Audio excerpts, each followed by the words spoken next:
দর্শক, জুলাই গণঅভ্যুত্থানের ২ বছরে শ্রমখাতের সার্বিক পরিস্থিতি ও শ্রমিকদের মূল প্রত্যাশাগুলো এখন পর্যন্ত পুরোপুরি পূরণ হয়নি। এই সময়ে শ্রমিকদের অধিকার রক্ষা, ন্যায্য মজুরি নিশ্চিতকরণ সহ রাষ্ট্রায়ত্ত খাত রক্ষায় সুনির্দিষ্ট সংস্কারের দাবি জোরালোই হলেও অগ্রগতি এখন পর্যন্ত অনেকটাই মন্থর। গণঅভ্যুত্থানের পর শ্রমখাত এখন কোন পথে, সে বিষয়ে জানতে চাই। মিনিস্টার স্মার্ট এসি নিবেদিত বিশেষ এই টকশোতে স্টুডিওতে আজ আমাকে সময় দিয়েছেন গণঅভ্যুত্থানের ২ বছর শ্রমখাত কোন পথে এ বিষয়ে আলোচনার জন্য। আমার সর্বডানে রয়েছেন তাসলিমা আক্তার লিমা, সভাপতি বাংলাদেশ গার্মেন্টস শ্রমিক সংহতি। লিমা পা, স্বাগত জানাচ্ছি আজকের আয়োজনে। আমার সঙ্গে রয়েছেন রাজিকুজ্জামান রতন, সভাপতি সমাজতান্ত্রিক শ্রমিক ফ্রন্ট। রতন ভাই, স্বাগত জানাচ্ছি আয়োজনে। নিশ্চয়ই আপনার মূল্যবান তথ্য এবং বিশ্লেষণ সহায়তা করবে আলোচনায়। একই সঙ্গে রয়েছেন মঞ্জুরুল ইসলাম মঞ্জু, বাংলাদেশ জাতীয়তাবাদী শ্রমিক দলের প্রচার ও প্রকাশনা সম্পাদক। মঞ্জু ভাই, আপনাকে দিয়ে আসলে আলোচনা একটু শুরু করতে চাই। আমি যা দেখছিলাম, দেশে শ্রমিক ও শ্রমজীবী মানুষের সংখ্যাটা 7,35,00,000 মতো। এই বিশাল জনগোষ্ঠী, তাদের অধিকার নিশ্চিত নিয়ে আজ আমরা একটু কথা বলবার চেষ্টা করব। আপনি একটু বলবেন যে গণঅভ্যুত্থানে শ্রমজীবী মানুষের এত বড় আত্মত্যাগ নিশ্চয়ই আপনি লক্ষ্য করেছেন। এই 2 বছর পরেও শ্রমিকদের বাঁচার মতো ন্যায্য মজুরি কিংবা সামাজিক মর্যাদা নিশ্চিত না হওয়ার মূল অন্তরায়গুলো আপনি কি দেখেন? ধন্যবাদ আপনাকে, এবং সেই সাথে দীপ্ত টিভির যারা দর্শক শ্রোতা আছেন তাদেরকে ধন্যবাদ জানিয়ে, এবং আমার সাথে যারা আমার সহযাত্রী যারা আছেন তাদের প্রতি ধন্যবাদ জানিয়ে আমি আমার কথা শুরু করতে চাই। আপনি একটা ভালো প্রসঙ্গ তুলেছেন। 7,35,00,000 বাংলাদেশে মোট শ্রমজীবী মানুষ আছে, এটা বিবিএসের হিসাব অনুযায়ী। আপনি দেখবেন আমাদের এই মানুষগুলো, এই শ্রমজীবী মানুষগুলো এখন পর্যন্ত কিন্তু এরা সবাই অসংগঠিত। এরা মূল যে বড় সমস্যাটা হলো যে এরা শ্রমজীবী মানুষ, এরা নিজেরাই জানে যারা শ্রমজীবী মানুষ। আপনি এটা বিবিএসের হিসাব অনুযায়ী আসছে, কিন্তু এদের একটা সাংগঠনিক ফ্রেম সেটা এখন নেই। আপনি 2 বছর আগে যে গণঅভ্যুত্থান ঘটেছে, গণঅভ্যুত্থানে এখন পর্যন্ত যে সরকারি হিসাব, সেই সরকারি হিসাব অনুযায়ী 846 জন লোক আত্মহত্যা দিয়েছে বা শহীদ হয়েছে। এখন পর্যন্ত প্রায় আরও 400-500 লোকের নাম সামনে চলে আসছে যারা শহীদ হয়েছে। এগুলা যাচাই বাছাই চলছে, প্রায় 1400-র মতো। এবং আপনি সবচেয়ে যেটা আশ্চর্য ব্যাপার এবং আমাদেরকে যেটা ভাবিয়ে তুলতেছে সেটা হলো 846 জনের মধ্যে 284 জন শ্রমজীবী মানুষ। এদের আত্মত্যাগের বিনিময়ে কিন্তু বাংলাদেশের এই ফ্যাসিস্টের বিদায় হয়েছে। কিন্তু দুর্ভাগ্য হলো সত্য যে 5ই আগস্ট ফ্যাসিস্ট বিদায়ের পরে যে সরকার গঠন হয়েছিল, সেই সরকার গঠনের যারা কারিগর ছিলেন এবং যিনি প্রধান হয়েছিলেন, উনি সগর্বে বলেছিলেন যে ছাত্র জনতার অভ্যুত্থানের মাধ্যমে ছাত্ররাই সরকার নিয়োগ দিয়েছে এবং তাকে নিয়োগ দিয়েছে। এখানে সবচেয়ে বড় যে শ্রেণীটা শ্রমজীবী মানুষ, অর্থাৎ শ্রমিকের আত্মত্যাগের বিনিময়ে বা তাদের শহীদানের বিনিময়ে যে ফ্যাসিস্টের পতন হলো, পরবর্তী যে সরকার আসলো, এখানে শ্রমিকের নামটা পর্যন্ত নেওয়া হয় নাই। আর এখন যে বললেন 2 বছর, 1.5 বছর ইন্টেরিয়র গভর্নমেন্ট ছিল, নতুন সরকারের যাত্রা প্রায় 6 মাস, এখন ওনারা রাস্তা চলতেছেন। এখানে বড় যে সমস্যা হলো শ্রমজীবী মানুষের যে সমস্ত খাতগুলো আছে, যেখানে বৃহত্তর শ্রমিকগুলো ওখানে কাজগুলো করে, বাংলাদেশের এখন পর্যন্ত বড় যে খাত যেখানে মানুষ কাজ করে শ্রমজীবী মানুষগুলো, সে বড় সেক্টর হলো পরিবহন সেক্টর, এরপরে হলো আপনার গার্মেন্টস সেক্টর, এরপরে আরও অন্যান্য সেক্টরগুলো আছে। আপনি দেখেন এই পরিবহন সেক্টর এবং গার্মেন্টস সেক্টর নিয়ে কিন্তু আমরা অনেক আলোচনা করেছি, বাট এর বাইরে আপনি ধরে নেন 80 লক্ষ আছে পরিবহন শ্রমিক, ধরে নেন 40 লক্ষ আছে গার্মেন্টস শ্রমিক, তাহলে এখানে প্রায় 1,20,00,000 মতো শ্রমিক আছে। এদের নিয়ে আমরা আলোচনাগুলো করতেছি, কিন্তু এর আলোচনার বাইরেও কিন্তু আরও প্রায় 6 কোটি শ্রমিক রয়ে গেল। তাহলে এই 6 কোটি শ্রমিকের কী অবস্থা, এটা নিয়ে কিন্তু আমরা কখনো আলোচনা করতে পারি নাই। তার মানে এই শ্রমিকগুলো সংগঠিত নয়, সংগঠিত শ্রমিকগুলো নাই, বিচ্ছিন্নভাবে তারা রয়েছে, বিচ্ছিন্নভাবে তারা কাজ করে, তাদের মজুরি কী, তাদের শ্রম কী, এই জিনিসগুলো আমরা এখনও পর্যন্ত আইডেন্টিফাই করতে পারি নাই। যেটা দলগতভাবে আমরা পারি নাই, সংগঠনগত করতে পারি না, সরকারিভাবেও হয় নাই। এখন বলতে পারেন যে 2 বছর পরে তাহলে এই মানুষগুলোর কী অবস্থা রয়েছে। আমাদের একটা প্রত্যাশা অবশ্যই ছিল, আমরা শ্রমজীবী মানুষরা কখনোই বাংলাদেশের প্রেক্ষাপটে কোনো শ্রমিক নেতা বা শ্রমজীবী মানুষগুলো কখনো রাষ্ট্রীয় ক্ষমতার অংশীদারিত্ব কখনোই তারা পায় নাই, বাইরে নিজেরাও কখনো কল্পনা করে নাই। কিন্তু আমরা দুবেলা দুমুঠো ভাত, একটা মোটা কাপড় এবং ভালো একটা কর্মপরিবেশ, এইটাই কিন্তু আমাদের প্রত্যাশা ছিল। এবং সেই ক্ষেত্রে একটা ন্যূনতম যেটা মজুরি, যেটা জীবনমান বজায় রাখার জন্য যেটা হওয়া দরকার, সেইটা করার জন্য কিন্তু আমরা মূলত আমাদের দাবিগুলো ছিল। এবং এখন বিগত সরকারের সময় থেকে কিছুটা শুরু হয়েছে, বর্তমান সরকারও তাদের 180 দিনের যে কর্মসূচি, সেই কর্মসূচির বাংলাদেশের প্রায় 6টা সেক্টরকে অলরেডি অন্তর্ভুক্ত করেছে, আরও যতগুলো আছে, যে এদের কীভাবে ন্যূনতম মজুরিগুলো দেওয়া যায়। যেমন জাহাজের সাথে যারা কর্মরত আছেন, জাহাজ শ্রমিক, তারপরে মেলামাইন থেকে শুরু করে বোর্ড সাথে, এরা যারা এদের সাথে বিভিন্ন বড় বড় চেন শপগুলো এখন হয়েছে, সেই শপের সাথে যে সমস্ত কর্মচারীরা আছে বা শ্রমিকরা কাজ করে, তাদের বেতন ভাতা কীভাবে দেওয়া যায়, এইরকম কাজগুলা কিন্তু সরকার ইতিমধ্যে হাতে নিয়েছে এবং এখানে আপনি তাদের প্রতিনিধিও চেয়েছে যে এখানে ন্যূনতম মজুরিটা কীভাবে নির্ধারণ করা যায়, তাদের জীবনযাত্রার মানটা কীভাবে বৃদ্ধি করা যায়, কর্মপরিবেশটা কীভাবে নিশ্চিত করানো যায়, এই জিনিসগুলো কিন্তু সরকার ইতিমধ্যে হাতে নিয়েছে। কিন্তু সেটা কাঙ্ক্ষিত জায়গায় এখন আমরা যেতে পারি নাই, শুরু হয়েছে মাত্র। তো দেখা যাক সেক্ষেত্রে শ্রমিক নেতৃবৃন্দের ভূমিকা থাকবে, সরকারের ভূমিকা থাকবে এবং সব মিলেই মানে আমার মালিক পক্ষ যারা আছেন তাদেরকে নিয়ে সাথে নিয়েই একটা বিরোধপূর্ণ নয়, একটা সৌহার্দ্যপূর্ণ সম্মানজনক একটা অবস্থানে থেকে তিনটা পক্ষকে সাথে নিয়ে এই খেটে খাওয়া মানুষগুলোকে কিভাবে সমাজের মূল ধারায় ফেরত আনা যায় সেই ব্যাপারে কাজ করার জন্য ইতিমধ্যে কাজ শুরু হয়েছে আর কি। নিশ্চয়ই। রতন ভাই, আপনার কাছে একটা বিষয় নিশ্চয়ই আপনার দৃষ্টিগোচর হয়েছে, সেটা হচ্ছে আমরা যখন দেখলাম অন্তর্বর্তীকালীন সরকারের সময় শ্রম সংস্কার কমিশন হলো এবং সেই কমিশন 2025 সালের এপ্রিলে একটা রিপোর্টও জমা দেয়। সাম্প্রতিক সময়ে সংসদে 2026 সালের 10 এপ্রিল বাংলাদেশ শ্রম সংশোধন বিল 2026 পাশ হয়েছে। আপনি কি দেখছেন মাঠ পর্যায়ে সাধারণ শ্রমিকরা এর সুফল কতটুকু পাচ্ছে? একটা অত্যন্ত অবহেলিত অংশকে নিয়ে আজকে আমরা আলোচনা করছি। অবহেলিত এই জন্য বললাম যে বাংলাদেশে এমন কোনো আন্দোলন নেই যে আন্দোলনে শ্রমিকদের রক্ত ছিল না। আমরা ভাষা আন্দোলনে যখন সালাম বরকতের কথা বলি তখন একবারও বলি না যে সালাম একজন শ্রমিক ছিলেন। আমরা শিক্ষা আন্দোলনে যখন মোস্তফা বাবুল ওয়াজিল্লার কথা বলি তখন আমরা বলি না যে ওখানে দুজনই আসলে শ্রমিক ছিলেন। আমরা 69-এর গণ অভ্যুত্থানেও আমরা শ্রমিকের রক্ত দেখেছি এবং 6 দফা আন্দোলন তো মনু মিয়ার রক্তের উপরেই গড়ে উঠেছিল। আমরা স্বৈরাচার বিরোধী আন্দোলনেও আমরা সেই নূর হোসেন থেকে শুরু করে আমরা শ্রমিকদের রক্ত দিতে দেখেছি। আর এবারের অভ্যুত্থান, যেটা একটা বাংলাদেশ তো আন্দোলন আর অভ্যুত্থানের দেশ, এবারের অভ্যুত্থান একটা সর্বব্যাপক অভ্যুত্থানে যে রূপ নিয়েছিল, সেক্ষেত্রে সরকারি হিসাবে 844 জনের মৃত্যুর তালিকায় ছাত্ররা যেমন 269 জন আছে, শ্রমিক আছে 284 জন, আবার কর্মচারী আছে কিন্তু সেখানে 125 জন, কর্মচারী 136 জন, আর ক্ষুদ্র ব্যবসায়ী ছিল 125 জন। শিশুদের সংখ্যা 18 বছরের নিচে তাদের সংখ্যা ছিল 133 জন। এই যদি সংখ্যাটা দেখি তাহলে আমি যদি শ্রমিক, কর্মচারী এবং ক্ষুদ্র ব্যবসায়ী যারা শ্রমজীবী মানুষ তারা দেখব কিন্তু প্রায় 2/3 তাদের জীবন দেওয়া হয়েছে। কিন্তু সবচেয়ে বড় কথা, আমাদের স্বাধীনতা আন্দোলনে 87% শ্রমজীবী মানুষ জীবন দিয়েছে, অভ্যুত্থানগুলোতে শ্রমজীবী মানুষ জীবন দিচ্ছে, কিন্তু এখনো পর্যন্ত শ্রমজীবী মানুষরা কিন্তু অভ্যুত্থানের পরে তাদের স্বীকৃতি, রিকগনিশন অ্যান্ড রেমুনারেশন, এই দুটোর কোনোটাই তেমন পায়নি। আপনি যে প্রশ্নটা নিয়ে এসছেন অত্যন্ত গুরুত্বপূর্ণ। শ্রম সংস্কার কমিশন যখন হলো, অনেক মানে পরিশ্রম করে সকল সেক্টরকে নিয়ে যে শ্রম সংস্কার কমিশন একটা সুপারিশ দিল, তার মধ্যে আমরা যেমন একদম অপ্রাতিষ্ঠানিক খাতের সবচেয়ে নিচে যারা আছে, যাদেরকে ছাড়া নগর চলবে না, যাদেরকে ছাড়া ঘর চলবে না, মানে একদম আমরা যদি বলি পরিচ্ছন্নতা কর্মী এবং গৃহকর্মী, তাদের থেকে শুরু করেছি, এবং প্রবাসী যে শ্রমিক তাদের কথাটাও আমরা ভেবেছিলাম। সব মিলে যে একটা কমিশনের রিপোর্ট হলো, বলেছিল এই কমিশনটার রিপোর্ট আমরা অক্ষরে অক্ষরে মেনে চলব, পালন করব। অন্তর্বর্তীকালের সরকারের 1.5 বছরে এই কমিশন কিন্তু তার অন্তরে জায়গা পায়নি।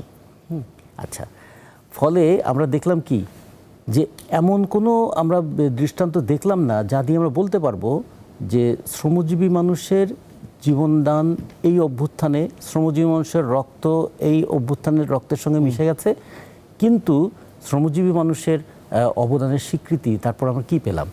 2023 সালের নভেম্বর মাসে মজুরি আন্দোলনে 3 জন শ্রমিকের মৃত্যুর মধ্য দিয়ে কিন্তু, যদি বলি স্বৈরাচার বিরোধী বা ফ্যাসিবাদ বিরোধী আন্দোলনটা একটা নতুন মাত্রা পেয়েছিল।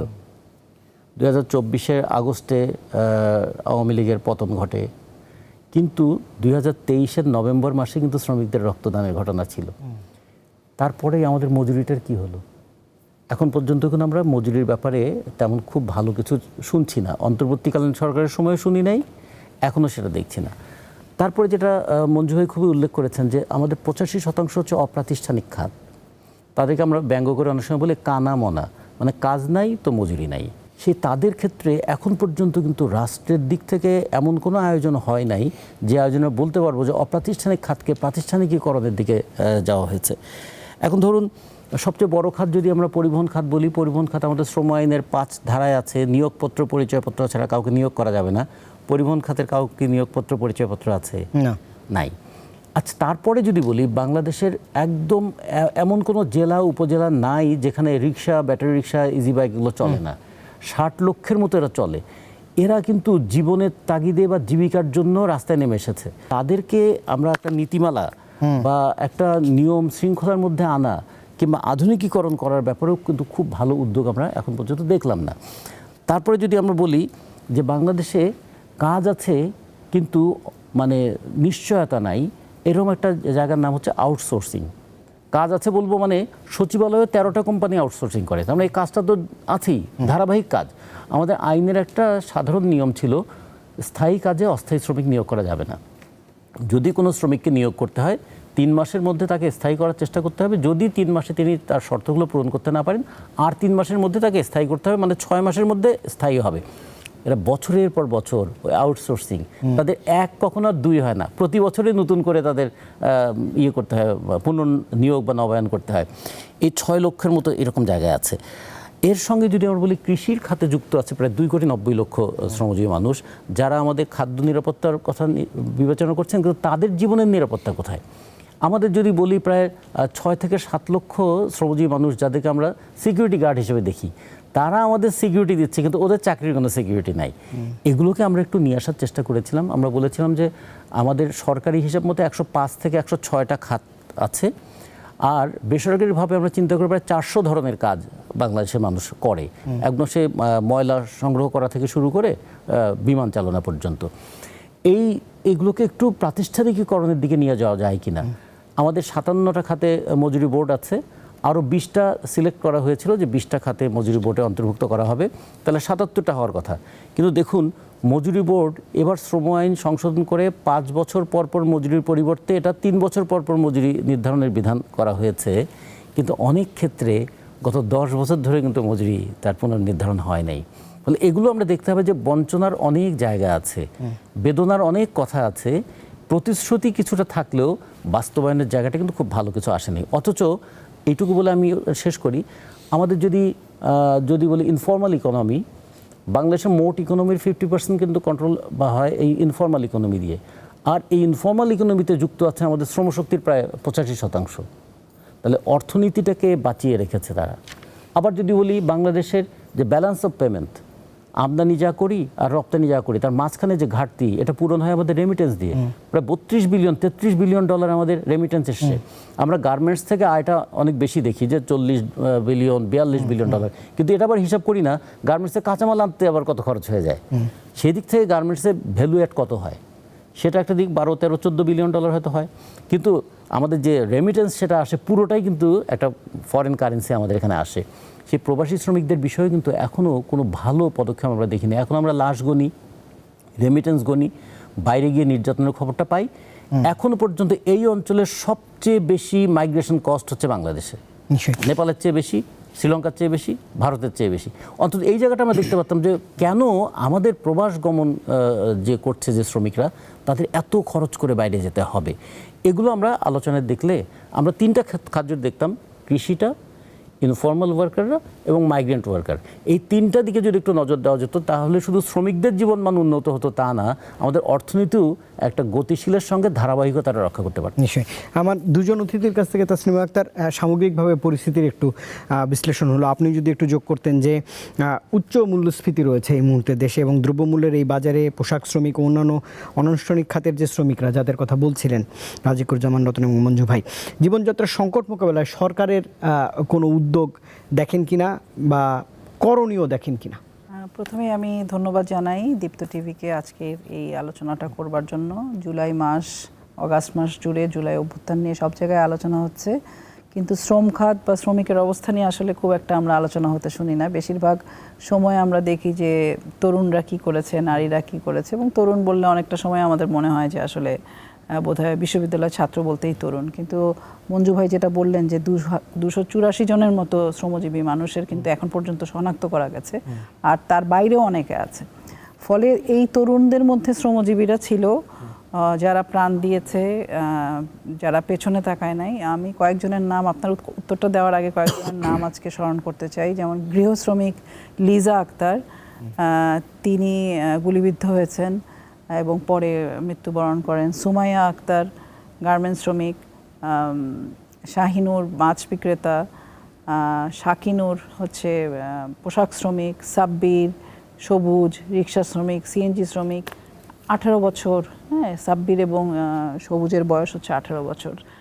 সবুজ আশুলিয়ায় 5 তারিখে মারা যায়, শাকিনুর 5 তারিখে মারা যায়, সুমন নামে একজন, সেও 5 তারিখে যখন আগুনে পোড়ানো হচ্ছিল, ভ্যানে তুলে পরে সেই লাশগুলোকে পোড়ানো হচ্ছিল, সেই সময় তারা গুলিবিদ্ধ হয়। এই ঘটনাগুলো কিন্তু আমরা জানি এবং আমরা দেখেছি যে ছাত্ররা যে আন্দোলন করেছে সেই আন্দোলনের সাথে শ্রমিকরা একত্রিত হয়েছে এবং এটার জন্য আমি তাদেরকে বিশেষভাবে স্মরণ করতে চাই।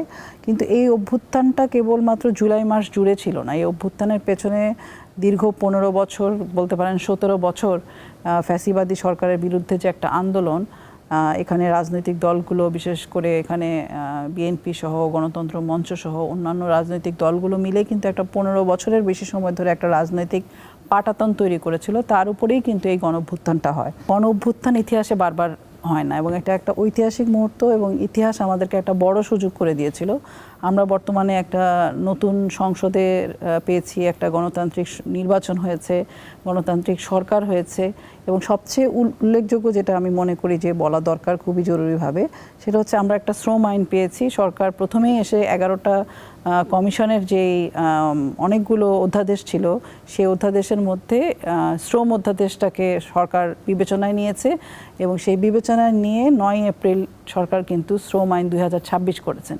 এটা আমি মনে করি যে আমাদের জন্য অনেক বড় প্রাপ্তি। প্রায় 93টা আইনের এখানে নতুন সংযোজন বা নতুনভাবে করা হয়েছে। এর আগে যখনই গণঅভ্যুত্থান হয়েছে তারপর পরই সংস্কার কমিশন হয়েছিল, শ্রম সংস্কার কমিশন, যেখানে রতন ভাই আমাদের কাজ করার সুযোগ হয়েছে। আমরা একই সাথে মঞ্জু ভাই সহ এবার আন্তর্জাতিক শ্রম সম্মেলনে গিয়েছিলাম, সেখানে অনেকগুলো বিষয় আমাদের আলাপ হয়েছে। তো এই পুরো যাত্রাটাতেই আমরা আসলে অনেকগুলো নতুন জিনিস দেখতে পেয়েছি। সেগুলোর মধ্যে যেমন ধরেন শ্রমিক, মালিক, সরকার 3 পক্ষ একসাথে যে বসা, সেটা একেবারে গণঅভ্যুত্থানের পরবর্তী সময় থেকে এখন পর্যন্ত সেই আলাপগুলো করার সুযোগ পাচ্ছি। এবং কয়েকটা জিনিস খুব গুরুত্বপূর্ণ শ্রম আইনের মধ্যে, আমরা যা চেয়েছি সব কিছু পূরণ হয় নাই, কিন্তু গণঅভ্যুত্থান না হলে এবং আমার মনে হয় না আমরা এই সুযোগগুলো অনেক মানে আইএলওর চাপ ছিল, অনেকগুলো জায়গায় মানে আমাদের পরিবর্তন করার প্রয়োজনীয়তাটা আগেই ছিল, কিন্তু সমস্ত কিছু একসাথে কেন্দ্রীভূত হতে পেরেছে এই গণঅভ্যুত্থানের কারণে। এবং এই গণঅভ্যুত্থানের জনগণের যে আত্মত্যাগ, সেটার উপর দিয়ে কিন্তু আমরা শ্রম আইনটা পেয়েছি। এবং সেই শ্রম আইনের মধ্যে সবচেয়ে গুরুত্বপূর্ণ হচ্ছে, আগে ছিল কোনো কারখানায় হলে 20% শ্রমিককে নিয়ে ইউনিয়ন করতে হতো, কারখানার বাইরে 30% লাগতো। তো সেই জায়গায় এখন 20 জনকে দিয়ে শ্রম মানে আপনি যে কোনো শ্রমিক ইউনিয়ন করতে পারছে। শুরুটা হচ্ছে এখান থেকে। এই যে 90টি ধারা সংশোধন করা হলো, 93টি 2026-এর 10 এপ্রিলের পর বাংলাদেশ শ্রম সংশোধন আইন, এখানে যে পজিটিভ দিকগুলো আপনি বলছিলেন ওখান থেকে আবারও একটু আলোচনা যেতে চাই। যেটা আমি বলছিলাম যে আমাদের ইউনিয়ন রেজিস্ট্রেশনের যে বিষয়টা, যেটা শ্রমিকদের একটা দীর্ঘদিনের দাবি বলতে পারেন, যে আমাদের মত প্রকাশের স্বাধীনতা ছিল না, কথা বললে চাকরি থাকে না, জীবন থাকে না, বিশেষ করে জীবনের থেকে চাকরি হারানোটাই অনেক সময় অনেক ভয়ের ব্যাপার থাকে। তো সেই জায়গায় 20 জনে ইউনিয়ন করার বিষয়টা এসছে। 5 বছর পরে থেকে 3 বছরে এসছে মজুরির পরিবর্তনের মূল্যায়নের যে বিষয়টা। আমরা দেখব যে উৎসব ছুটি বৃদ্ধি পেয়েছে, 11 দিন থেকে সেটা 13 দিন হয়েছে। আমরা দাবি করেছিলাম যে মাতৃত্বকালীন ছুটি 180 দিন, কিন্তু 112 দিন থেকে সেটা 120 দিন হয়েছে। শ্রমিকরা আগে 5 বছর না হলে সে কিন্তু কোনো চাকরি ছাড়লে কোনো রকম সুযোগ সুবিধা পেত না। এখন সে 3 বছরেই চাকরি ছাড়লে সে প্রতি বছরের জন্য একটা সুবিধা সে পাবেন। এরকম অনেকগুলো জায়গায় আমরা কিন্তু দেখব যে এখানে বিকল্প বিরোধ নিষ্পত্তি কমিটি, তারপরে হচ্ছে সামাজিক সংলাপ এবং ইউনিয়ন রেজিস্ট্রেশনটা কিভাবে সহজীকরণ করা যায়। তারপরে ধরেন শ্রমিকরা যদি কোনো ঝুঁকিপূর্ণ জায়গায় কাজ করে, সে কিন্তু এখন বলতে পারবে যে আমি এই কাজ করব না।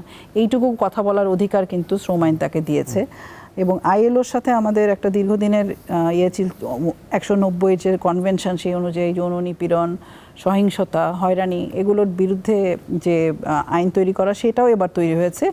এবং সবচেয়ে যেটা মানে রতন ভাই বলছিলেন যে আমাদের অনেক শ্রমিকরা রয়েছে, মাত্র 15% শ্রমিক স্বীকৃত শ্রমিক, আর বাকি যে অপ্রাতিষ্ঠানিক খাতে যে শ্রমিকরা রয়েছেন তাদের মধ্যে গৃহ শ্রমিক একটা বড় জায়গায়, এবং গৃহ শ্রমিকরা কিন্তু এবার স্বীকৃতি পেয়েছেন। এবং আমাদের যে লিজা আক্তার গণঅভ্যুত্থানে প্রাণ হারিয়েছেন, তিনি একজন গৃহ শ্রমিক ছিলেন। তিনি কিন্তু এই অধিকারটা ভোগ করে যেতে পারেন না। আমরা আশা করছি যে খুব শীঘ্রই সরকার এই গৃহ শ্রমিকরা কীভাবে ইউনিয়ন করবে সে বিষয়ে আসবে।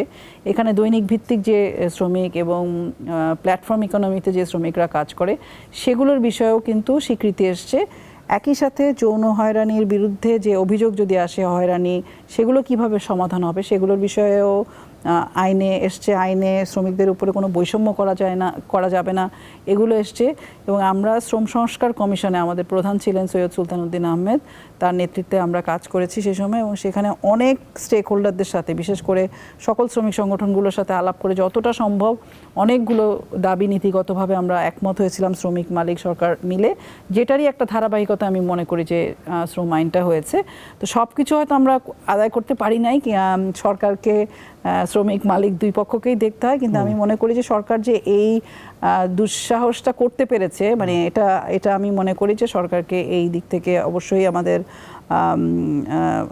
ধন্যবাদ জানানো উচিত। এবং আপনি দেখবেন যে বিশেষ করে গত বছর রোজার, আমরা তো যদি আমি ভুল না করি, ঈদ সরকার যখন দায়িত্ব নেয় তার পরপরই কিন্তু ঈদ ছিল, এবং তখন আমরা আন্তর্জাতিক অর্থনৈতিক অবস্থা, তারপর ট্যারিফ, এসব কারণে দেখা যাচ্ছিল যে বেতন দিতে পারবে কি পারবে না। সেই সময় কিন্তু সরকার উদ্যোগী হয়ে মালিক পক্ষকে মানে সহায়তা করে, এবং সেটার মধ্য দিয়ে সরকার একদম তদারকি করে এই মানে যেই বেতনটা দেওয়া সেটা দেখেছি। এবং আমরা মনে হয় সরকারের প্রথম শ্রমিকদের যে ঈদ, সেই ঈদে কিন্তু শ্রমিকদেরকে আমরা শ্রম ভবনে আসতে দেখি নাই। তো এই দিকগুলো আমার কাছে মনে হয় যে ইতিবাচক, কিন্তু আরও অনেক কাজ আমাদের একসাথে করতে হবে। আমরা গণঅভ্যুত্থানের পরে এখানে আমরা যারা বসে আছি অনেকেই আসলে এই গণঅভ্যুত্থানের মধ্য দিয়ে আমরা কাছাকাছি এসেছি, এবং আমাদের এই কাছাকাছি আসাটা আসলে আমার কাছে মনে হয় যে আমাদের একটা শক্তি হিসাবে নিয়ে আমাদের আসলে আমাদের শ্রমিকদের যাতে মজুরির যে বিষয়টা, মজুরিটা তাদের যাতে জাতীয় একটা ন্যূনতম মজুরির কথা আমরা বলেছিলাম, সেই জাতীয় ন্যূনতম মজুরির আসলে কোনো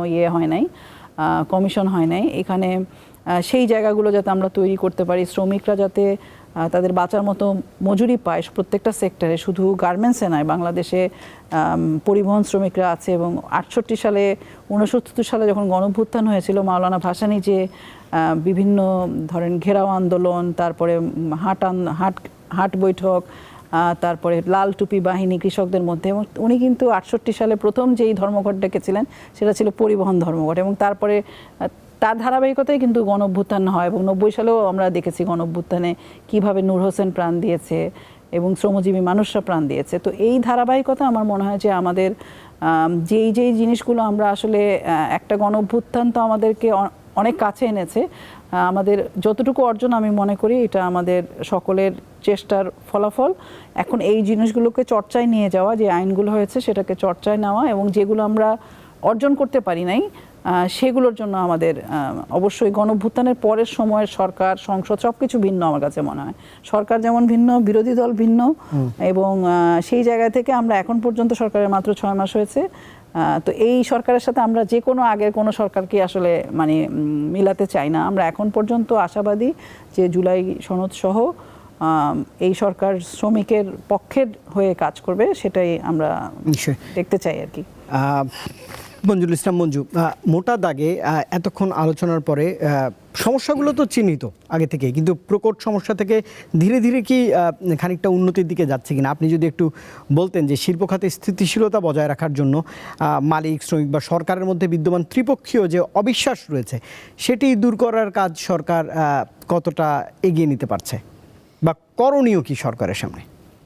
এখানে আসলে সরকারের কিন্তু যে জিনিসটা আছে, মালিক, শ্রমিক এবং সরকারের যে ত্রিপক্ষীয় যে আলোচনাটা হয় বা কমিটি যেটা আছে, ট্রাইপার্টাইট কমিটি, যেটা সরকার আসলে মূলত এখানে রেফারি বা মধ্যস্থতাকারী হিসেবে কাজ করে। এখানে মালিক এবং শ্রমিকের মাঝখানে এর একটা মধ্যস্থতাকারী হিসেবে সরকার দায়িত্বগুলো পালন করে। এখানে যে জিনিসটা হয়েছে সেটা আপনি আপাও বললেন, ভাইও বলছেন, সেটা আমাদের শ্রম আইন যেটা সংশোধন হলো, এটা কিন্তু আমাদের সকল পক্ষের একটা দাবি ছিল। মালিক পক্ষের কিন্তু দাবি ছিল যে শ্রম আইনটা সংশোধন হোক, শ্রমিক পক্ষের তো দাবি ছিল এটা। আপনাদের সবচেয়ে বড় যেটা আমাদের একটা জিনিস, একটা জায়গায় আমাদের একটা একমত পোষণ করতে হবে, যে 2006 সালে যখন শ্রম আইনটা জারি হলো, এর আগে কিন্তু বাংলাদেশে কখনো শ্রম আইন ছিল না, বিভিন্ন অধ্যাদেশগুলো ছিল। সেই অধ্যাদেশের মাধ্যমে আমাদেরকে পরিচালিত হতে হতো। 2006 শ্রম আইন যেটা হলো, এর পরে এটা তৃতীয়তম সংশোধনী আসলো। তো তৃতীয়তম সংশোধনীতে যেটা ছিল, এটা বড় ধরনের একটা প্রাপ্তি শ্রমিক সমাজের জন্য, মালিক সমাজের জন্য, দেশের জন্য এটা বড় প্রাপ্তি। আপনি যে কোনো দেশের আন্তর্জাতিক একটা মানদণ্ড হিসাবে যদি শ্রম আইনকে আপনি দেখেন, কোনো দেশের চেয়ে বাংলাদেশের শ্রম আইন কিন্তু কোনো পিছিয়ে নেই, বরং ভালো আছে। এখন প্রশ্ন হলো, বা আমাদের যেটা সামনের যেটা আমাদের যে বড় যেটা পাওয়া বা আমাদের প্রত্যাশাটা হলো যে শ্রম আইনের মূলত সঠিক ব্যবহারটা আমরা করতে পারছি কিনা, এটা হলো বড় জিনিস। এই ক্ষেত্রে বাধাগুলো হয়ে দাঁড়ায় মধ্যস্বত্বী ভোগী যারা শ্রমিক। কিন্তু দেখেন, আইন দ্বারা কিন্তু শ্রমিকের অনেক অধিকার দেওয়া আছে আইন দ্বারা, কিন্তু সেই শ্রমিকের সে আইনের এই ধারা অনুযায়ী যদি শ্রমিক তার প্রাপ্যতা নিশ্চিত করতে চায়, উনি যদি কোনো কারণে মালিকের কাছ থেকে প্রত্যাখ্যাত হয় বা সরকারের কাছে প্রত্যাখ্যাত হয়, উনি যখন কোর্টে যান, এবং আপনাদের তো শ্রম আইন কিন্তু আইন অনুযায়ী শ্রম কিন্তু মানে আদালত যেটা আছে, দেখেন এখানে 6 মাস 1 বছরে কিন্তু আমরা কখনো কোনো সে প্রত্যাশা অনুযায়ী আমরা প্রাপ্তিটা আমাদের হয় না। কখনো কোনো মামলা 2 বছর 3 বছর মধ্যে মামলাগুলো চলে। তো এখন একটা ন্যূনতম মজুরিতে যারা কাজ করেন, যে শুধু শ্রমিক ভাইয়েরা বোনেরা, উনি তার প্রাপ্যতা নিশ্চিতের জন্য যখন কোর্টের দ্বারস্থ হন, সে তার নতুন একটা কর্মসংস্থান, ইতিমধ্যে তো তার একটা কর্মসংস্থানের সৃষ্টি করতে হবে, আবার কোর্টে গিয়ে এসে তার প্রাপ্যতা নিশ্চিতের জন্য তার লড়াই করতে হবে। এই দুইটা জায়গায় গিয়ে কিন্তু শ্রমিক বিভিন্ন জায়গায় মানে বিপদের মধ্যে পড়ে যায়। এখন বড় যেটা পাওনা আছে যে ম্যাক্সিমাম ক্ষেত্রে শ্রম আইন সংশোধনী যেটা হয়েছে, এখানে শ্রমিকের যে প্রাপ্যতা যেটা, এটা মোটামুটি একটা নিশ্চিত করার জন্যই বা তার এটাকে বৈধতা দেওয়ার জন্য এটা কিন্তু এই শ্রম আইনে কিন্তু দেওয়া হয়েছে। এখন আমাদের প্রশ্ন হলো যে এখানে দেওয়ার যে মানসিকতাটা, সেই মানসিকতাটা আমাদের তৈরি করতে হবে। মালিক এবং শ্রমিক এবং সরকার, এই তিনটা পক্ষ যদি সবাইকে যদি সম্মানবোধ দেখিয়ে, আমরা যদি আমাদের আইনের প্রতি শ্রদ্ধাবোধ দেখে যদি আমরা কাজগুলো করি, আশা করি আমাদের যে বড় ধরনের যে ঝামেলাগুলো আছে, এগুলো আমরা আশা করি এনে নিজেরা বসে এটা মেটাতে পারবো। কিছুক্ষণ আগে কথাটা বলছিলেন যে এবারের রোজার ঈদে আপনি 22 রোজার মধ্যে সকল শ্রমিকের, সমস্ত প্রাতিষ্ঠানিক এবং অপ্রাতিষ্ঠানিক খাতে যে সমস্ত শ্রমিক ভাই বোনেরা কাজ করেন, তাদের যে মজুরিগুলো, এটা কিন্তু বোনাস সহ তাদেরকে, এটা সরকারের একদম মানে এটা কিন্তু সরকারও ছিল কঠোর, শ্রমিকরা তাদের দাবি এটা করেছে, মালিক পক্ষ এক্ষেত্রে দায়িত্বশীল ভূমিকা পালন করেছে বিদায় এবারে রমজান ঈদে কিন্তু বড় ধরনের কোনো কিছু হয়নি, কোরবানি ঈদেও তাই হয়েছে।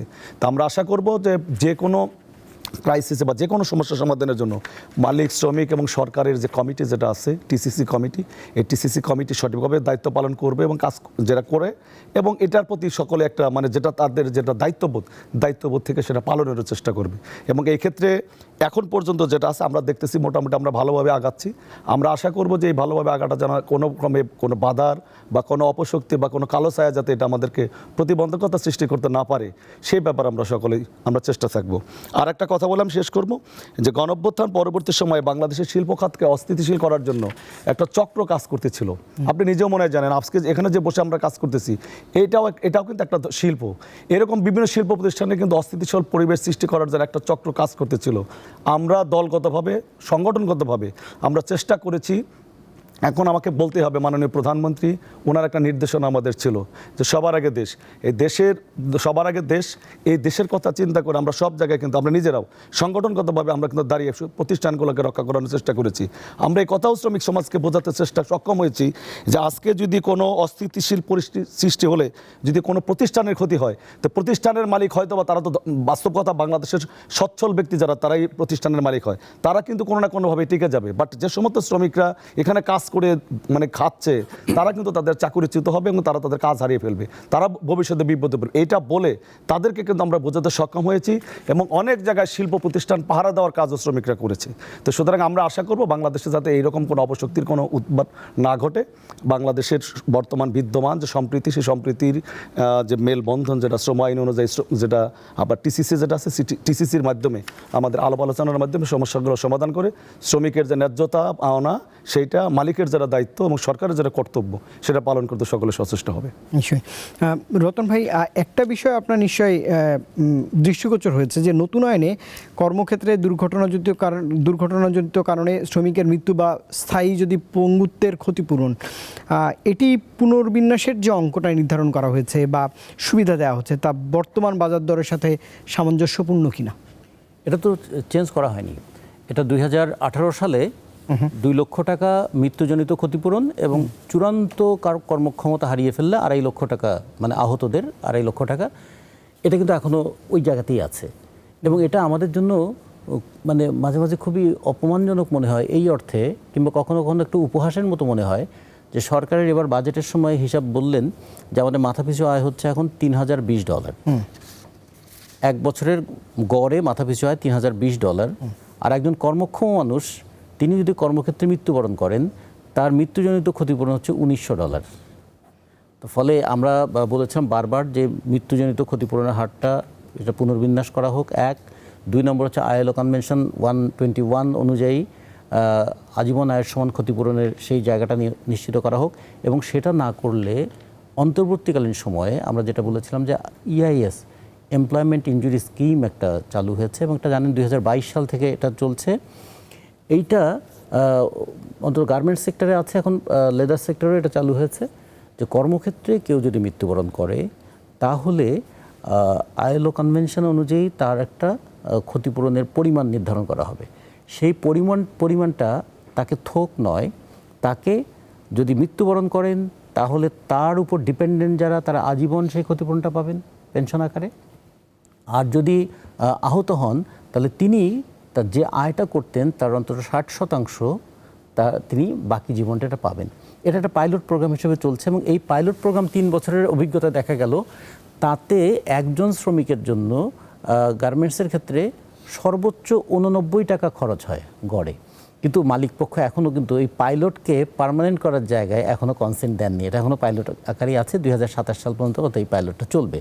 ফলে আপনি যেটা বললেন মৃত্যুজনিত ক্ষতিপূরণ বা দুর্ঘটনায় আহত হওয়ার ক্ষতিপূরণের বিষয়টা, সেটা এখনও পরিমাণটা খুবই লজ্জাজনকভাবে কম, এবং পাইলট প্রকল্পটা এখনও চলছে। এই পাইলটটা আমরা চাইবো ভবিষ্যতে এটাকে পার্মানেন্টে নিয়ে যাওয়ার জন্য। আমি দুটো জিনিস একটু বলতে চাই। আমাদের কিন্তু অনেকগুলো অর্জন আছে অভ্যুত্থানের মধ্য দিয়ে, কিন্তু অর্জনটা এক হাতে অর্জনটা আর এক হাত দিয়ে যে কেড়ে নিয়ে নেওয়া হয় কী কৌশলে, আইনের ফাঁকগুলো কীরকম। যেমন আমরা ট্রেড ইউনিয়ন রেজিস্ট্রেশনের জন্য বলেছি যে 20 জন হলেই একটা ট্রেড ইউনিয়নের জন্য সে অ্যাপ্লাই করতে পারবে, হ্যাঁ। কিন্তু আবার বলা হয়েছে একটা প্রতিষ্ঠানে 3টার বেশি ইউনিয়ন থাকতে পারবে না। তার মানে আগের থেকে যদি 3টা ইউনিয়ন থেকে থাকে তাহলে 20 জন হলেই বা কি আর না হলেই কি, সে তো ইউনিয়ন করতে পারছে না। আচ্ছা, 2 নম্বর হচ্ছে কালেকটিভ বার্গেনিং। শ্রমিকরা তার দর কষাকষি করতে পারবে, কিন্তু কালেকটিভ বার্গেনিংয়ের এই রাইটটার পাশাপাশি বলা হলো ট্রেড ইউনিয়ন এই কালেকটিভ বার্গেনিংটা করতে পারবে না। তাহলে কি দাঁড়ালো? কালেকটিভ বার্গেনিং তো যখন বলা হলো কালেকটিভ, তখন কি একা একজন শ্রমিক কোনো বার্গেনিং করতে পারবে? তাহলে তার ট্রেড ইউনিয়ন, শ্রমিকের পক্ষে ট্রেড ইউনিয়ন তো সেই বার্গেনিংটা করবেন। আবার বলা হচ্ছে প্রভিডেন্ট ফান্ড। প্রভিডেন্ট ফান্ড 100-র উপরে শ্রমিক থাকলে সেখানে প্রভিডেন্ট ফান্ড কার্যকর হবে। তো বাংলাদেশে 50% উপরে কারখানা আছে যেখানে শ্রমিক সংখ্যা 100 জনের কম, স্মল মিডিয়াম স্কেলের যে সমস্ত কারখানা, এবং যেগুলো ঝুঁকিপূর্ণ কারখানা তার বেশিরভাগই কিন্তু 60 জন 65 জন। আমরা রিরোলিং মিল থেকে শুরু করে মানে লেদ মেশিন থেকে শুরু করে নানা ধরনের যে ইয়ে আছে সেগুলো সবই কিন্তু ওয়ার্কার যদি নাম্বার ভাব ধরি সেটা 100 কম। তাহলে একটা বিরাট অংশের মানুষ কিন্তু প্রভিডেন্ট ফান্ডের জায়গায় আইনগতভাবেই যেতে পারবে না। আর তারপরে হলো যে যদি আমরা যদি বলি যে শ্রমিকরা যে বাজার দরের সঙ্গে সঙ্গতিপূর্ণ মজুরি, এইটা কিভাবে হবে? যেমন সরকারি হিসাব অনুযায়ী আমাদের মুদ্রাস্ফীতি হচ্ছে 9.8%। আমাদের আসলে ইনক্রিমেন্ট কত হয়? 5%। তার মানে নিয়ম অনুযায়ী, সরকারি হিসাব অনুযায়ী আমরা কিন্তু 4.8% করে মজুরি হারাচ্ছি। এবং তারপরে খেয়াল করে দেখুন যে সরকার যখন বলে যে আমাদের মুদ্রাস্ফীতি হয়েছে 9.8%, এটা আমাদের যে পুরো যে কনজিউমার বাস্কেট, সে বাস্কেটে প্রায় 723টা পণ্য নিয়ে এটা করা হয়। কিন্তু শ্রমিকদের জীবনে আসলে 37 থেকে 40টার বেশি পণ্য তারা ব্যবহার করে না। সেগুলোর মূল্যস্ফীতি কিন্তু আপনার 8%-এর চেয়ে 9%-এর চেয়ে অনেক বেশি। এখন টেলিভিশন কত শতাংশ দাম বেড়েছে, সোনার দাম কত শতাংশ বেড়েছে, এইগুলোর সঙ্গে গড় করে যখন আমি এখন চালেরটাতে নিয়ে আসবো, ডালেরটাতে নিয়ে আসবো, তখন কিন্তু গড়ে আমার এটা 9.8 আসছে। কিন্তু বাস্তবে আমাদের যে দৈনন্দিন প্রয়োজনীয় সেটার মূল্যস্ফীতি অনেক বেশি। সেই অনুযায়ী শ্রমিকের কিন্তু মজুরির যে গ্যাপটা, এটা পূরণ করার জন্য আমরা রেশনের কথা বলেছিলাম। এটার জন্য আমরা বলেছিলাম যে ঢাকা শহর হচ্ছে একদিকে শ্রমিকের শহর, আর একদিকে বাংলাদেশের ধনীদের শহর। ধনীদের বিশাল অট্টালিকা আছে, শ্রমিকদের জন্য বস্তি আছে। তা আমরা ঢাকা শহরে 30,000 বিঘার মতন জায়গা, সেটা সরকারি জায়গা, নানাভাবে দখল হয়ে আছে। এই জায়গাগুলোতে কি শ্রমিক পল্লী, শ্রমিক কলোনি তৈরি করা যেত? গেলে কিভাবে এটা শ্রমিকরা মাসে যে টাকাটা বাসা ভাড়া দেয় সেই টাকাটা দিলেও 20 বছরের মধ্যে একজন শ্রমিক অন্তত ছোট একটা বাড়ির মালিক হতে পারতো। এটা একটা প্ল্যানিংয়ের মধ্যে থাকলে শ্রমিকরা বুঝতো যে আমি কচুরি পানার মতন ভাসবো না, আজকে আমার চাকরি আছে, কালকে চাকরি না হলে, যেমন করোনার সময় শ্রমিকরা বলেছিল না 50 বছর ঢাকায় থাকলাম, ঢাকা আমার আপন হইল না। তার মানে আজকে চাকরি না থাকলে সে কোথায় যাবে? মানে এই জায়গায় শ্রমিকরা যেন ভাবতে পারে এই দেশটা আমাদের, এই দেশটা গড়ে তোলবার জন্য আমি ঘাম ঝরাই, এই দেশ আমার পাশে থাকে। আমরা এইরকম একটা গণতান্ত্রিক আইনের কথা বলেছিলাম, কিন্তু আইনের যেটা হয়, আমরা আইনের যুক্তিতর্ক করে ত্রিপক্ষীয় পরিষদেও যেটা আমরা সর্বসম্মতভাবে অ্যাকসেপ্ট করি, যখন একটা ভেটিং হয়, আইনি রূপ হয় এবং শেষ পর্যন্ত পাশ হয়ে আসে, তখন দেখি যা আমরা একমত হয়েছিলাম আর যা মুদ্রিত হয়ে এসেছে দুটার মাঝখানে একটা বিরাট গ্যাপ তৈরি হয়ে যায়। এটা কে করে? বারবার এটা করে। আমরা এই জন্য বলেছিলাম যে ত্রিপক্ষীয় যখন বলি, সরকার, শ্রমিক এবং মালিক। সরকার এখানে ফ্যাসিলিটেটরের ভূমিকা পালন করা উচিত, কিন্তু সরকার যদি মালিকদের পক্ষে চলে যায় তাহলে শ্রমিক কিন্তু অসহায় হয়ে যায়, কারণ ওই ত্রিভুজের 3 বাহুর মধ্যে 2 বাহু অবশ্যই তৃতীয় হচ্ছে বড়। তো এই জায়গা হয়ে যায় শ্রমিক যতক্ষণ পর্যন্ত সরকারের কাছ থেকে একটা সহযোগিতা পাবে ততক্ষণ পর্যন্ত শ্রমিক সুরক্ষিত থাকবে। যদি সেটা না পায়, মালিকের শোষণের বলি অথবা নিপীড়নের ক্ষেত্রে সে কিন্তু একটা প্রতি মুহূর্তে একটা নিপীড়নমূলক ব্যবস্থার মধ্যেই থাকবে। আমরা এই জন্য একটা ডেমোক্রেটিক লেবার লর কথা যেটা বলেছিলাম, কিংবা ILO কনভেনশন যেগুলো আমাদের রেটিফাইড হয়েছে, বাংলাদেশ কিন্তু এই ক্ষেত্রে একটা দারুণ ভূমিকা পালন করেছে। ILOর যে কোর কনভেনশন 10টা আছে, বাংলাদেশ 10টাই রেটিফাই করেছে, যেটা আমাদের পার্শ্ববর্তী অনেক দেশ করে নাই। সেদিক থেকে আমরা দারুণ এগিয়ে আছি যে কোর কনভেনশনগুলো রেটিফাই করেছি, কিন্তু আমাদের ল এটা কিন্তু কোর কনভেনশনের সঙ্গে সবসময় সঙ্গতিপূর্ণ হচ্ছে না। এইটা নিয়ে ILO আমাদেরকে যেমন চাপ দেয় সরকারকে, এমনকি যারা আমাদের দেশ থেকে বাই করে, মানে বায়ার যারা, তারাও এই সুযোগে চাপ দেয়। আমরা বলি বাইরের চাপে কেন সরকার নতি স্বীকার করবে? সরকার তো শ্রমিকের বেদনার কথা শুনবে, বাইরের কথা শুনে কেন শ্রমিক স্বার্থ কথা বলতে হবে? ILO বলবে কিংবা আমেরিকা বলবে আমাদের এখানে জোরপূর্বক শ্রম আছে কিনা, আমার এখানে জোরপূর্বক শ্রম আছে কিনা আমেরিকাকে বলতে হবে কেন? সেটা দেখবার জন্য তো আমাদের সরকারই আছে, যে বাধ্যতামূলক শ্রম এখানে কি আছে, এখানে কি শ্রমদাসত্ব আছে, তাহলে সেটা তো দূর করার দায়িত্ব আমাদের সরকারেরই। এই জায়গায় আমরা মনে করি একটা ডিগনিফাইড রাষ্ট্র চাই, আর একটা আমরা বলবো সিকিউরড ওয়ার্কার্স লাইফ চাই। শ্রমিকদের জীবনটা যেন নিরাপদ হয়, আমাদের রাষ্ট্রটাও যেন মর্যাদাপূর্ণ হয়। সেই কারণে লেবার ল দিয়ে বোঝা যাবে একটা দেশের শ্রম আইনটা কেমন, আর তার সঙ্গে শ্রমিকের অধিকারটা কেমন। আইন দিয়ে অধিকারের স্বীকৃতিটা বোঝা যায়, আর আইন প্রতিপালনের মধ্যে দিয়ে বোঝা যায় সেই স্বীকৃতিটা কতটুকু জীবনে বাস্তবায়িত হয়েছে। বলে আমরা দেখছি আমাদের আইনে অনেকগুলো ভালো কথা বলা থাকলেও ভালো কথার শেষে এমন একটা লেজ লাগিয়ে দেওয়া হয়েছে, যেমন এইটুকু বলে শেষ করি। একবার বলা হলো কি যে মানে বোনাস কখনো বেসিকের অধিক হইবে না। তার মানে কি দাঁড়ালো?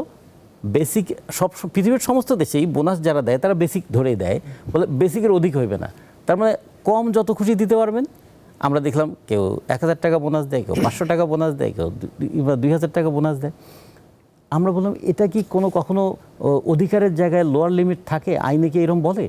শাস্তির ক্ষেত্রে লোয়ার লিমিট থাকে, কিন্তু সুরক্ষার ক্ষেত্রে কখনো লোয়ার লিমিট থাকে না।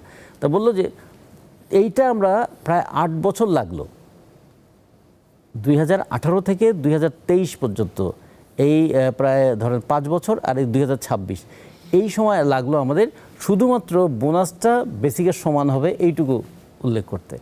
এই সময়ে ধরেন এই 8 বছরে কত শ্রমিক যেই বোনাস থেকে বঞ্চিত হয়েছে।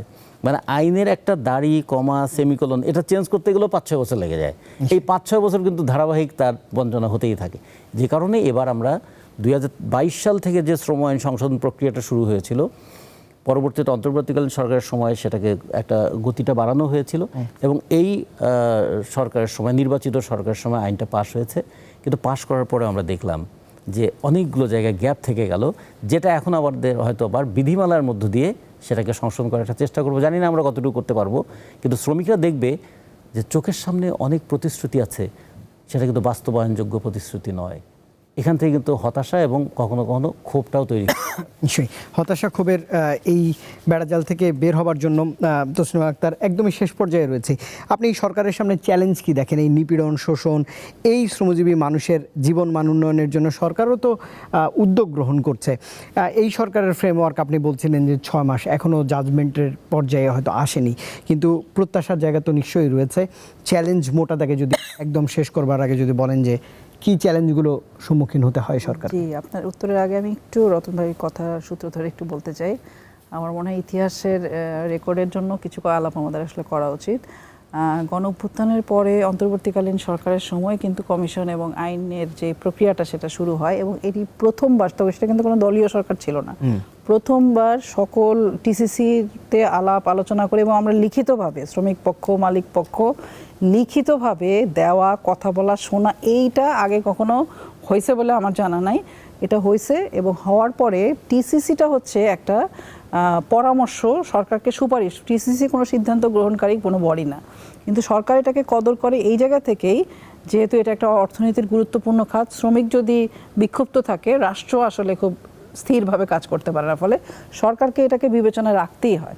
এবং সেই জায়গায় আমাদের যেই মানে প্রথমে 101টা, তারপর 125টা, এরপরে 92টাতে এসে আইন হলো, 92টা 93টা বলতে পারেন।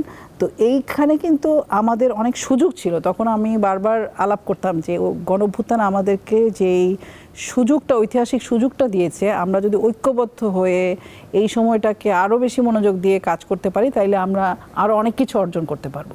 ফলে ওই সময়কার যেই জিনিসগুলো, যেমন রতন ভাই বললো অনেক লেখা আমরা দিয়েছি, সেগুলো হয়তো বদলে গেছে, সেটা আমার কাছে আসলে ওইরকম, মানে আমরা যেগুলো দিয়েছি, লিখে দিয়েছি, যুক্তি দিয়ে দিয়েছি, মৌখিকভাবে দিয়েছি, সেইগুলো আসলে শেষের দিকে গিয়ে আমরা সরকারকে বলেছিলাম যে মানে সরকার যেগুলোতে আমাদের একমত হচ্ছে না, আমরা সেগুলো যাতে সরকার সিদ্ধান্ত নেয়। ফলে আমরা বারবার কিন্তু লিখিতভাবে আমাদের অবস্থান দিয়েছি। পরবর্তী সময় প্রভিডেন্ট ফান্ড বা মানে 3-4টা বিষয় শুধু সরকার বদল করেছে, বাকি সমস্ত কিন্তু ওই অধ্যাদেশ অনুযায়ী হয়েছে। এবং এখানে আসলে আমাদের একটা লিখিত দলিল আছে যে আমরা কি বলেছিলাম। ফলে অনেক সময় দেখা যায় যে আমাদের মানে অনেক সময় আমাদের অনেক বন্ধুবান্ধবদের কথাতে অনেক মনে হয় যে আমরা যে সেই লিখিত জিনিসগুলো দিয়েছিলাম সেটা আমাদের অনেক সময় হয়তো আমরা বিস্তৃত হয়ে যাই। এবং আমার কাছে মনে হয় যে আমাদের মানে দায়টা আমরা ওর কাঁধে দিতে চাই, যে আসলে এটা হয় না কেন। শ্রম আইনে এখন তো একটা দলীয় সরকার যে শ্রম আইনটা দিয়েছে, সেই শ্রম আইনটা অবশ্যই শ্রমিকের যে আকাঙ্ক্ষা, শ্রমিকের যে প্রয়োজন, সেটা অনুযায়ী অনেক কিছু আমরা পাই নাই, কিন্তু আবার এই যেটুকু পেয়েছি সেটাকে আমি মনে করি এটা আমাদের আসলে মানে সমালোচনার জন্য সমালোচনা না করে এটা আমাদের বলতেই হবে যে এটা মানে যেমন ধরেন নারী কমিশনের আইন কিন্তু হয় নাই, তারপরে গুম কমিশন, মানবাধিকার কমিশন হয় না, কিন্তু এই সেক্টরে হয়েছে কারণ সরকারের সেই আন্তরিকতার জায়গাটা ছিল। এবং সেখানে আসলে আমাদের আমরা হয়তো এই আইনটা মানে আমাদের শ্রমিক পক্ষের বিশেষভাবে যতটা আমাদের ঐক্যবদ্ধ হয়ে থাকা, সেইটাও অনেক বেশি আমার মনে হয় জরুরি। আর শ্রম সেক্টরটা যেহেতু আমরা যদি একদম মানে 70-এর আগে থেকে দেখি এখন পর্যন্ত, এখানে কিন্তু একটা এই সেক্টরকে নানাভাবে কলুষিত করা, এই সেক্টরের মধ্যে একটা সুবিধাবাদী অংশ তৈরি করা, এগুলোর চেষ্টা কিন্তু সবসময় হয়। আমাদের দেশের মালিক শ্রেণীরাও এখন পর্যন্ত কিন্তু একটা পুঁজিবাদের যেই স্থিতিশীল অবস্থায় যেরকম একটা অর্থনীতি হওয়ার কথা, শ্রমিক সেই সম্পর্কের জায়গা কিন্তু আমাদের তৈরি হয়নি। ফলে আমার মনে হয় গণঅভ্যুত্থানের মধ্যে দিয়ে সেই সুযোগটা তৈরি হয়েছে।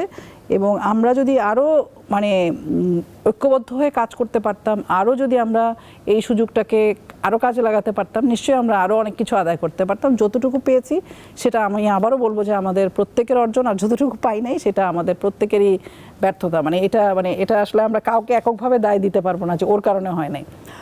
আর আপনি যেটা বলছিলেন সরকারের চ্যালেঞ্জ কি, সরকারের চ্যালেঞ্জের ক্ষেত্রে আমার কাছে যেটা মনে হয় যে বিগত 15 বছর আমরা যেই সংকটগুলো দেখেছি, যেটা মঞ্জু ভাই বলছেন আমি ওনার সাথে একমত, যে গণঅভ্যুত্থানের যে অর্জন, আমরা একটা গণতান্ত্রিক সরকার, নির্বাচন, অনেক কিছুই আমাদের সেখানে, কিন্তু আমরা চাই যে অর্জনটা যাতে কোনোভাবেই মানে নস্যাৎ না হয়ে যায়। এবং আমাদের মধ্যে যত বেশি অনৈক্য থাকবে তত বেশি দেখা যাবে যে উগ্রপন্থী কিংবা যারা ফ্যাসিবাদের মধ্যে দিয়ে শক্তি দিয়ে এখানে পুরো অর্থনীতিকে ধ্বংস করেছে, তাদের কিন্তু একটা এখানে আবারও নানাভাবে অন্তর্ঘাত করার সুযোগ হবে। আমাদের জ্বালানির সংকট রয়েছে, আমাদের মুদ্রাস্ফীতি রয়েছে, এবং আমাদের ভাই তো পানির বোর্ডে আছেন এবং এখানে আমাদের গ্যাসের সংকটও আছে। ফলে এই যে জ্বালানি সংকট এবং আন্তর্জাতিক সংকটের কারণে কিন্তু আমাদের পুরো শিল্প, কৃষি সব কিছুই কিন্তু ভীষণ রকম হুমকির মুখে আছে। ফলে সরকারের এই জ্বালানির নিশ্চয়তা তৈরি করা, যাতে এখানে শিল্প সেক্টর, কৃষি সেক্টর এই জায়গাগুলোতে যাতে একটা অর্থনীতি সচল থাকতে পারে।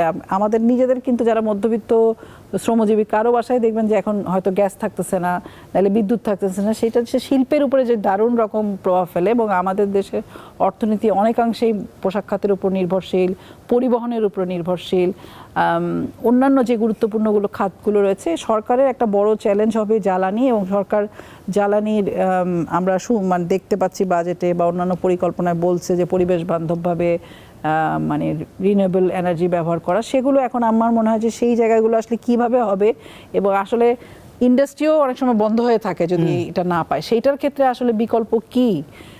রিনিউয়েবল এনার্জি তো একটা লম্বা প্রক্রিয়ার ব্যাপার, কিন্তু এই জ্বালানি সংকটটা আমার কাছে মনে হয় এখন অর্থনীতির জন্য একটা বড় ধাক্কা।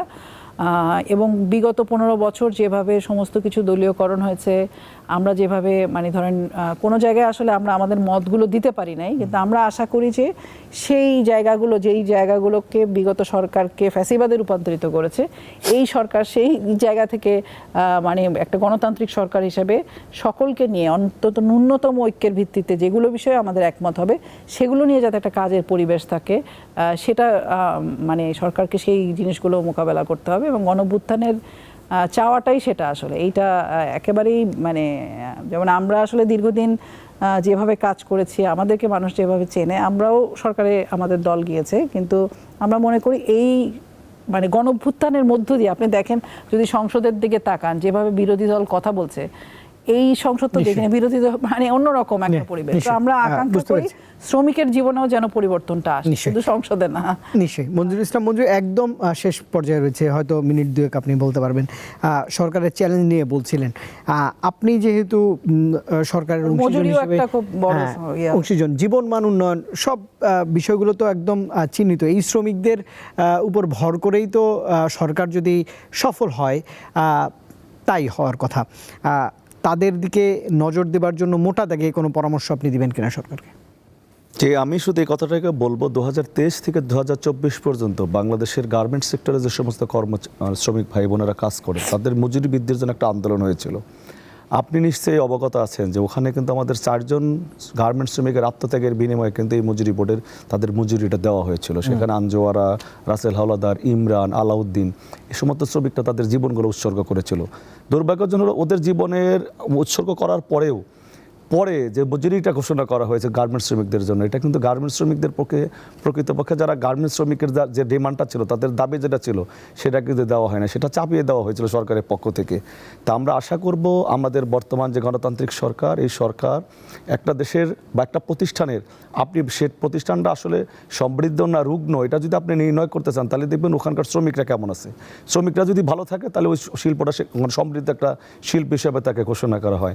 আমরা আশা করব বাংলাদেশের যে 18 কোটি মানুষ, 18 কোটি মানুষের 12 কোটি হলো ভোটার, এই 12 কোটি ভোটারের 7 কোটি 35 লক্ষ শ্রমিক আছে এখানে সংগঠিত অসংগঠিত যে শ্রমিকরা আছে, এই শ্রমিকদের জীবনমান উন্নয়নের জন্য এবং তাদের জীবন ধারণের জন্য যা প্রয়োজন, ন্যূনতম যেটা প্রয়োজন, সেইটা প্রয়োজন মেটানোর জন্য সরকার আশা করি সচেষ্ট হবে।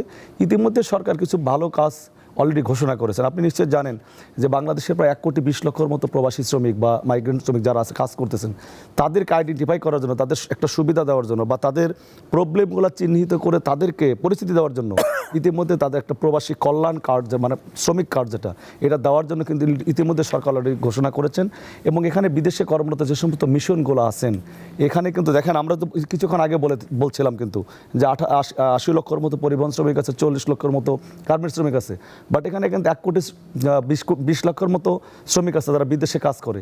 তাদের সুবিধাটা নিশ্চিত করার জন্য, যাদের ঘামে শ্রমে যে রেমিটেন্সটা আছে, সেই রেমিটেন্সটা দিয়ে কিন্তু আমার এই সরকার চলতেছে, রাষ্ট্র করে দাঁড়াচ্ছে।